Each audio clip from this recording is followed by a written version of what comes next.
नमस्कार. नम्रताच किचनमध्ये आपलं सर्वांचं स्वागत आहे. आज आपण लाडू करणार आहोत. त्यासाठी ते मी स्लोवर गॅसवर कढई ठेवली आहे.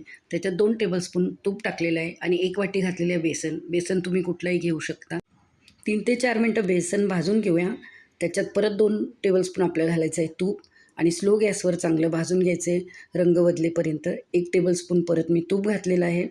तूप चांगलं सुटलेलं आहे. आता ह्याच्यात घालायचं आहे अर्धी वाटी गव्हाचं पीठ.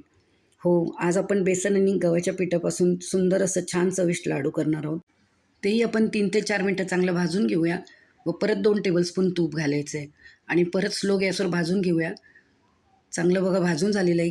त्याच्यात आता घालायचं आहे अर्धी वाटी गूळ. गूळ तुम्ही चवीप्रमाणे कमी जास्त करू शकता. चांगलं मिक्स करून घ्यायचं आहे. चिमूटभर मीठ घालायचं आहे आणि स्लो गॅसवर 2 मिनटं भाजून एका डिशमध्ये काढून घेऊया. वेलचीचे दाणे घातले आहेत मी, पावडर नाही घातली आहे. आणि थंड झाल्यावर मिक्सरमधून चालू बंद करून 2 मिनटं आपण फिरून घेऊया. तर यावेळेस ह्या सणात अशा प्रकारचे लाडू बनवून खा. तुम्हाला ही रेसिपी कशी वाटली?